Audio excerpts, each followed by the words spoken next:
పాలు తాగి ఎలాంటి ఎవ్వరు చూస్తలేరని అనుకుంటున్నట్టు తెలంగాణ ప్రజలు మీరు చేసే ప్రతి పనిని గమనిస్తూ ఉన్నారు. ఇంకా ఎంత సిగ్గుమాలిన స్టేట్మెంట్ అంటే నిన్న వాళ్ళ సెక్రటరీయో నిన్న వాళ్ళ గాంధీ భవన్ నుంచి మాట్లాడుతున్నాడు. అవును, మా ముఖ్యమంత్రి గారి తమ్ముడు పెట్టిండు కంపెనీ. ఆ కంపెనీ 1000 కోట్లు పెడుతుంది అంటున్నాడు. ఏవి 1000 కోట్లు? నీ కంపెనీ ఎక్కడిది? నీ కంపెనీ టర్న్ ఓవర్ ఎక్కడిది? ఆ 1000 కోట్లు ఎక్కడి నుంచి వచ్చినాయి? ఏడు నుంచి పెట్టినావు? ఇంత సిగ్గుమాలిగా దయచేసి తెలంగాణ ప్రజలందరినీ కూడా గమనించమని కోరుతా ఉన్నాను. అసలు ఆ కంపెనీ ఫ్లోట్ అయిందే 15 రోజులలో. 15 రోజులలో 1000 కోట్ల రూపాయల ఇన్వెస్ట్మెంట్ ఎక్కడి నుంచి పెడతారు? దయచేసి ఆలోచన చేయండి అని నేను విజ్ఞప్తి చేస్తూ ఉన్నాను. అంటే ఇది 1000 కోట్ల రూపాయల స్కాము. ఖచ్చితంగా ఇది చాలా పెద్ద స్కాము.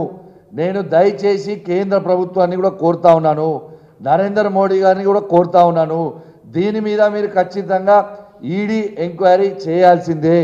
దీని మీద పెద్ద మనీ లాండరింగ్ అయింది. దీంట్లో ఖచ్చితంగా నాకు అనుమానం ఉంది.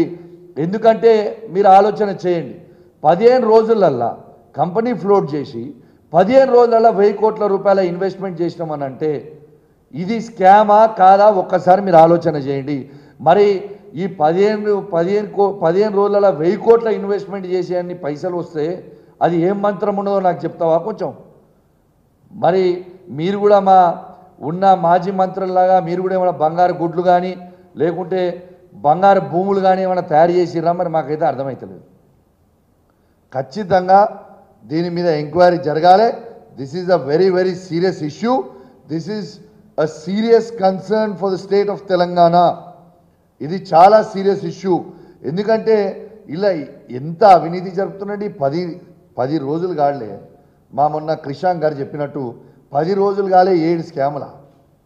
ఎంత సిగ్గుమాలిన చర్య అని చెప్పి నేను మీ ద్వారా యావత్ తెలంగాణ ప్రజలకి తెలియజేస్తూ, మరియు దాంతోపాటు ఖచ్చితంగా నేను కోరుతా ఉన్నాను, అసలు మెడికల్ డిపార్ట్మెంట్ ఉన్నదా లేదా? అసలు హెల్త్ మినిస్టర్ గారు ఉన్నారా లేదా? అసలు ఈ ముఖ్యమంత్రి గారు ఉన్నారా లేదా? అసలు నా హుజరాబాద్ నియోజకవర్గంలో 100 బెడెడ్ హాస్పిటల్ ఉంటుంది, అద్భుతంగా నడుస్తుంది.